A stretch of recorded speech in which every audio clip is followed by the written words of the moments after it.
High বন্ধুরা, তোমরা সবাই কেমন আছো?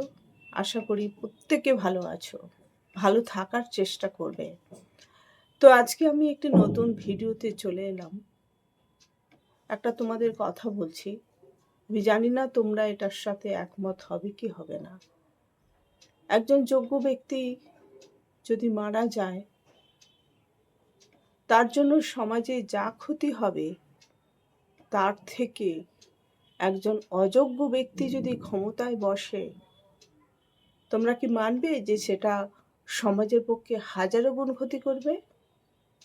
যদি মেনে থাকো, আমি কিন্তু মানি, যদি মেনে থাকো তাহলে আমি তোমাদের সঙ্গে একটা গুরুত্বপূর্ণ ভিডিও শেয়ার করতে চাই। এই যে কথাটা বললাম যে একজন যোগ্য মানুষ মারা গেলে সমাজের যে ক্ষতি হয় তার থেকে হাজারো গুণ বেশি ক্ষতি হয় যদি একজন অযোগ্য মানুষ ক্ষমতায় বসে। এই কথাটার ভেতর লুকিয়ে আছে জীবনের খুব বড় একটি সতর্কবার্তা। একজন যোগ্য মানুষের মৃত্যু সত্যিই সমাজের জন্য খুবই ক্ষতি, কারণ তার সঙ্গে হারিয়ে যায় জ্ঞান, অভিজ্ঞতা আর পথ দেখানোর আলো। কিন্তু তার থেকেও হাজারো গুণ বেশি ক্ষতি হয় যখন একজন অযোগ্য মানুষ চেয়ারে বসে, কারণ সে যে ক্ষতি করে যায় তার সে অযোগ্যতার জন্য সেটা কিন্তু একজন নয়, হাজার হাজার মানুষের জীবনকে দুর্বিষহ করে তোলে। যোগ্যতার অভাব মানে ভুল সিদ্ধান্ত, অন্যায় বিচার আর স্বার্থপরতা।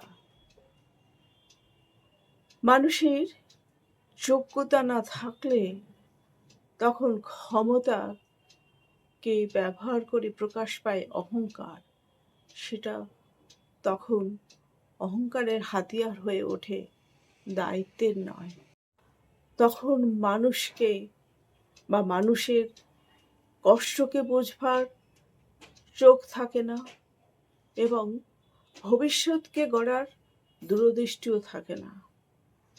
ফলে সমাজ ধীরে ধীরে পিছিয়ে যায় এবং নষ্ট হয় ন্যায় ও মানবিকতার ভারসাম্য। তাই আমাদের এই ভাবনাটা শেখায় যে ক্ষমতা পাওয়ার থেকে বেশি জরুরি ক্ষমতার যোগ্য হওয়া। ঠিক বললাম তো? নিজের দক্ষতা বাড়ানো, নৈতিকতাকে ধরে রাখা আর মানুষের জন্য কাজ করার মানসিকতায় গড়ে তোলে আসল শক্তি। তাহলে একটা কথাই বলবো, আমরা যদি যোগ্যতাকে মূল্য দিই তাহলে কিন্তু সমাজ আলোকিত হবেই, আর যদি অযোগ্যতাকে ক্ষমতা দিই তাহলে কিন্তু সমাজে অন্ধকার বাড়বে। তাই সবশেষে একটা বার্তা দিই যে ক্ষমতা নয়, যোগ্যতাই, আসল যোগ্যতাই ভবিষ্যৎ গড়ে। কেমন লাগলো বন্ধুরা ভিডিওটি? কমেন্ট করে জানিও। ধন্যবাদ। সবাই ভালো থাকবেন। জয় হিন্দ।